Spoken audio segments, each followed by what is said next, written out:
रायबरेली जिला अस्पताल के सीएमएस डॉक्टर प्रदीप अग्रवाल ने लगाए पुलिस पर गंभीर आरोप। वार्ड के अंदर एसओजी टीम ने की अभद्रता। सीएमएस हॉस्पिटल में तैनात सुरक्षा गार्डों से भी एसओजी टीम ने की अभद्रता। सीएमएस मुझे देख लेने की भी एसओजी टीम ने दी धमकी। सीएमएस वार्ड में आते जाते एसओजी टीम का वीडियो सीसीटीवी कैमरे में कैद। सीएमएस ने एसपी, डीएम, एडी लखनऊ व स्वास्थ्य महानिदेश और को पत्र लिखकर कार्रवाई की मांग की। कार्रवाई न होने पर किया जाएगा प्रदर्शन। सीएमएस डॉक्टर प्रदीप अग्रवाल ने लगाए गंभीर आरोप। सदर कोतवाली के जिला अस्पताल परिसर का है पूरा मामला। रायबरेली से ब्यूरो चीफ शशिधर त्रिपाठी की रिपोर्ट। तो क्या कहना चाह रहे हैं उसके लिए? आज 28 तारीख को मेरे पास एक बंदा शिकायत लेके आया कि स्टाफ नर्स जो है वो डिस्चार्ज करने के टाइम कुछ पैसे वैसे मांग रही थी, दवा नहीं दे रही थी, वॉट एवर इट इज। मैं उस प्रकरण की जांच करने के लिए अपना भ्रमण पे निकल गया। अपने वार्ड नंबर 3 में जाके मैंने उन सिस्टर को जो भी कार्रवाई करनी थी, कार्रवाई क्या, पहले तो मैंने उन्हें हड़का लिया, फिर मैंने देखा वो चुप्पी साध गई। मैंने कहा देखिए मैं ये नहीं जानता कि ये सही कह रहा है या आप सही कह रही हैं, लेकिन मैंने अगर ऐसी कोई हरकत सुन ली तो मैं सस्पेंशन के लिए लिखूंगा, उसके बाद जांच होती रहेगी। उस इतना कह के मैं लौट रहा था। मेरे को पहले ही जब मैं चैम्बर में बैठा हुआ था, गार्ड महोदय आके बता गए थे कि साहब एसओजी के कुछ आदमी बिना परमिशन के, बिना हमें बताए हुए, हमें धक्का देके अंदर वार्ड में चले गए हैं। वो शायद किसी फायर आर्म इंजरी का या क्या मतलब बयान नोट कर रहे हैं। मैंने कहा कोई बात नहीं भाई, सरकारी कार्य है, कर रहे हैं, कर लेने तो, इसमें ज्यादा व्यवधान डालना कोई अच्छी बात नहीं है, कर लेने दो। मैं फिर चूंकि जब वार्ड 3 से जा रहा था और उसके बिल्कुल सामने वार्ड 2 का गेट पड़ता है, तो वहां पे जो मेरे सिक्योरिटी गार्ड है वो कहने लगे सर वो इसी वार्ड में है। मैं वार्ड की तरफ जब वार्ड के अंदर एंटर किया, उसी समय ये लोग बाहर आ रहे थे। मैंने उनसे कहा भाई हाँ आप लोग कौन हैं? तो हम एसओजी टीम से हैं और सरकारी कार्य से आए। मैंने कहा भाई आपको कम से कम, आप ड्रेस में भी नहीं है, कम से कम मेरे से आपको मतलब मेरे संज्ञान में रखना चाहिए था, परमिशन भी लेनी चाहिए थी। इसमें कोई परमिशन ना देने का कोई सवाल ही नहीं उठता, लेकिन कम से कम मेरे संज्ञान में तो हो। तो हम कोई अपने काम से नहीं, सरकारी काम से आए और हम तो ऐसे ही जाते हैं।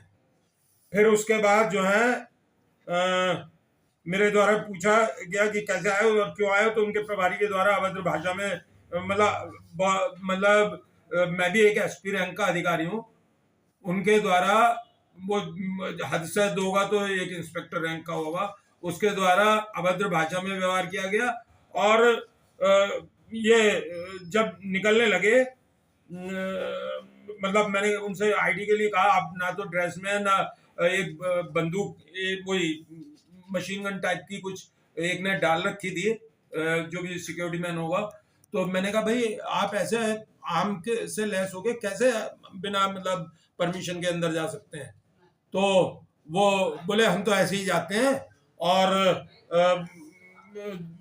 मतलब अभद्र भाषा में वो कहने लगे हम सरकारी ये जो वीडियो है इसमें कौन सा है जो इस तरह की बात है? ये मैंने आपसे वीडियो जो है इसमें मैंने आपको दिखाया कि ये जो ग्रीन सी टी शर्ट पहने हुए हैं, चश्मा उन्होंने माथे के ऊपर लगा रखा है।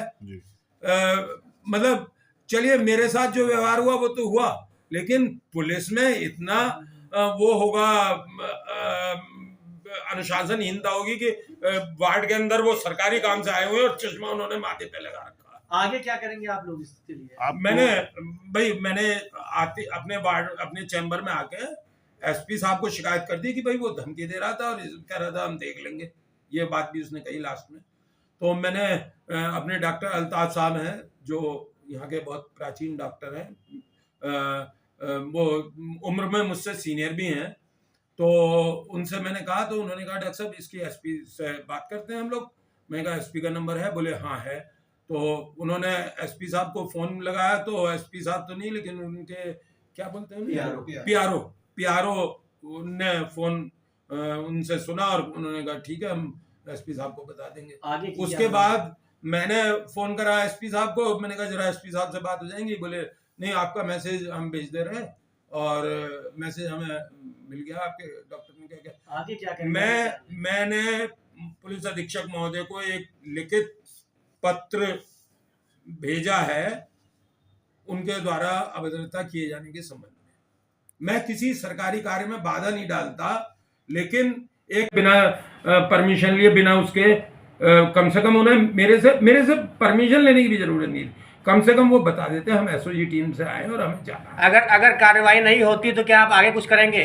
आगे कोई योजना है इसके लिए? अभी ऐसा कुछ इसकी शिकायत कहाँ आपने की? ऊपर अपने विभाग में भी बताया कि मान ली कल जो धमकी दिया कोई घटना घट जाएगी तो अगर कोई कार्रवाई नहीं होती है तो मैं इसकी प्रतिलिपि डीएम मैडम को, कमिश्नर साहब को और अपने एडी साहब को मैं इसकी प्रतिलिपि भेज के उन्हें अवगत कराऊंगा। एडी साहब को तो मैं अभी दूरभाष पे, मोबाइल फोन पे मैं उन्हें अवगत कराऊंगा मेरे साथ जो घटना हुई। Thank you. ये जो मोटा मोटा सा है ना, ये इनका इंचार्ज सबसे आगे टी-शर्ट ना, ये टी-शर्ट वाला, ये गार्ड, ये लाइट ब्लू। अभी रिटर्न होंगे, गार्ड भी तो अभी वापसी होंगे। हाँ।